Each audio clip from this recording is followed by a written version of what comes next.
अब हमारे साथ एक बेहद ही खास मेहमान राजेश कोठारी जी जुड़ रहे हैं और इनसे जब भी हम बातचीत करते हैं तो बहुत अच्छा लगता है और साथ ही बहुत ही क्लियर व्यू भी मिलता है मार्केट का। राजेश सर, बहुत बहुत शुक्रिया। First of all thank you very much आज समय देने के लिए।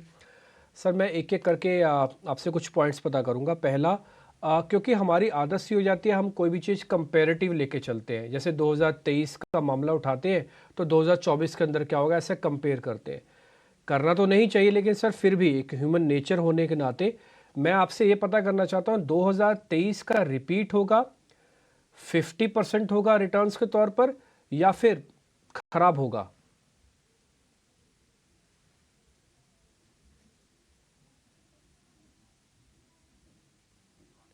सर एक बार अनम्यूट कर लीजिए ताकि आवाज आपकी हमारे पास अच्छे से आ पाए। नहीं, बेसिकली मैं ये कह रहा था कि काश ये सवाल का जवाब सबके पास होता and we can do crystal gazing of the future, तो ये कोई कह नहीं सकता है। लेकिन हाँ, ये जरूर बात है कि ये सवाल का जो आपका सवाल एकदम सही है और ये सवाल हर इन्वेस्टर का होता है। तो ये सवाल का जवाब देने के लिए 4 सवाल हमें दूसरे पूछने चाहिए। तो फर्स्ट मोस्ट इंपॉर्टेंट कि अपना अर्निंग्स ग्रोथ कितना है। अभी इसका आंसर अपना अर्निंग्स ग्रोथ कंट्री का जीडीपी अभी वर्ल्ड जीडीपी से डबल है। वर्ल्ड का जीडीपी ग्रोथ होता है 2.5%, इंडिया का जीडीपी ग्रोथ हो रहा है 6%। सो रफली डबल जीडीपी ग्रोथ पे हमारी गाड़ी चल रही है। नंबर 1। तो कॉर्पोरेट अर्निंग्स ग्रोथ जो है वो क्या 12, 13, 14, 15% आ सकता है? हाँ, आ सकता है। सो ये सबसे पहला सवाल। दूसरा सवाल, ये ग्रोथ जो आ रहा है उसकी क्वालिटी कितनी स्ट्रांग है?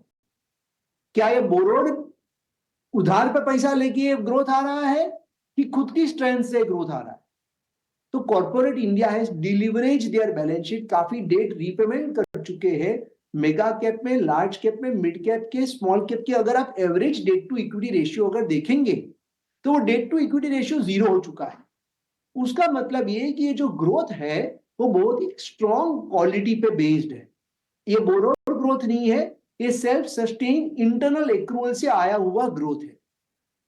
तीसरा सवाल, ये ग्रोथ का जो है कंसिस्टेंसी कितनी है? अगर आप देखेंगे 2003 और 2008 का समय, सेंसेक्स 5 गुना हो गया था 5 साल में। तो वो टाइम कॉर्पोरेट अर्निंग्स 25, 26, 28% पे ग्रो हो रही थी एवरी ईयर, हर साल ग्रो हो रही थी।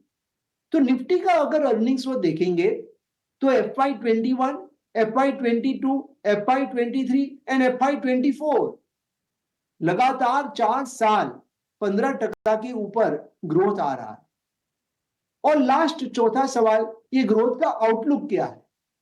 तो हमें लग रहा है कि अगले 2, 3, 4 साल तक ये 12, 13, 14, 15% का ग्रोथ कंटिन्यू रहेगा। अगर ये 4 क्वेश्चंस के आंसर्स अगर क्लियर है तो मार्केट क्या है? Market is a mirror of earnings growth. ये एक जो ट्रेन जाती है 2 ट्रैक पे चलती है, ये 2 ट्रैक होते हैं, एक अर्निंग्स ग्रोथ है और एक मार्केट है। तो मार्केट कभी भी अर्निंग्स ग्रोथ को मिरर करते हुए चलती है। तो हमें ये लग रहा है कि अगले 2, 3, 4, 5 साल का इंडिया का जो इक्विटी मार्केट है बहुत ही स्ट्रॉन्ग रिटर्न्स डिलीवर करेगा। आपका जो सवाल है कि 2024 में कितना करेगा, मुझे नहीं पता है। लेकिन अगर आप 3, 4, 5 साल का व्यू लेंगे तो 12, 14, 15% compounding returns Indian equity market continue to deliver करेगा। और क्योंकि हम इक्विटी मार्केट की बात कर रहे हैं तो हमें यह सवाल पूछना है कि 3 से 5 साल में क्या लग रहा है।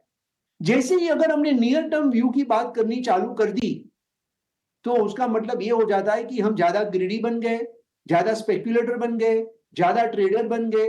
और जहां ट्रेडर बन गए तो वहां पे वेल्थ क्रिएट नहीं बनेगा। पैसा कमाएंगे लेकिन वेल्थ क्रिएट नहीं कर पाओगे। तो let's create the wealth. India is a country to create the wealth. देखा था 2023 में स्मॉल कैप और मिड कैप शेयर में एक अच्छी रैली देखने को मिली थी। और उसके बाद अब एक चर्चा ये चली कि पिछले कह सकते हैं कि 10-15 दिनों में कि चूंकि बहुत रैली देखने को मिली है, वैल्यूएशन महंगे हो गए, तो एक बार के लिए उसमें से प्रॉफिट बुक करके लार्ज कैप में स्विच करना चाहिए। क्या ये ठीक रहेगा? और अगर स्विच करते हैं तो कितना स्विच करना चाहिए?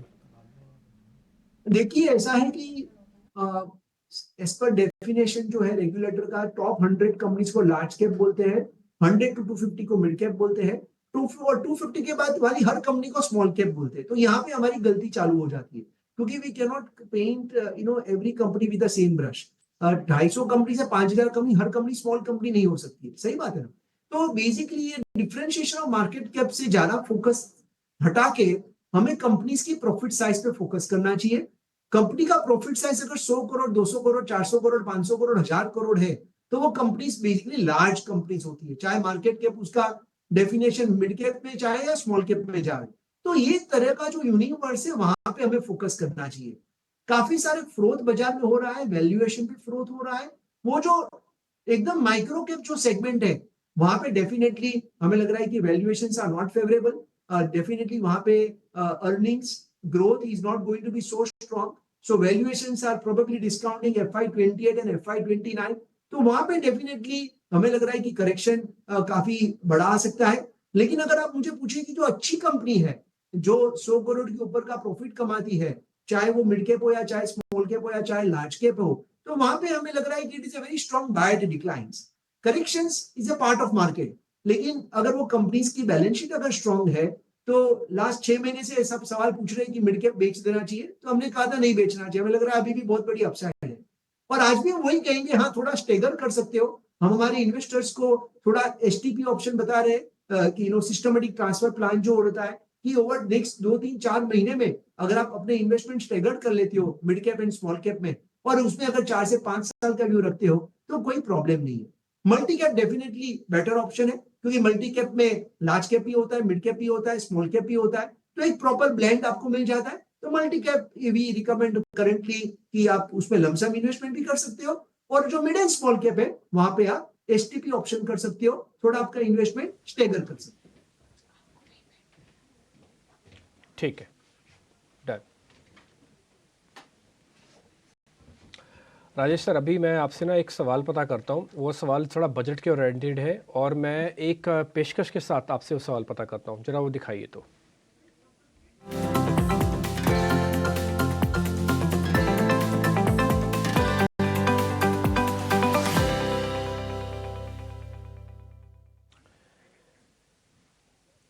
सर इसमें ना एक हमने हाइपोथेटिकल सिचुएशन भी डाली है, अगर मैं वित्त मंत्री होता तो क्या बोलता या क्या बात रखता, या फिर आप ऐसा भी समझ सकते हैं कि जब आप टीवी स्क्रीन पर निर्मला सीतारमण जी को सुन रहे होते तो आपको खुशी कब होती वो जब ये बात बोल दें टीवी पे, जब वो बात बोले आपको बहुत खुशी होगी, हाँ देखो ये मैं सोच रहा था।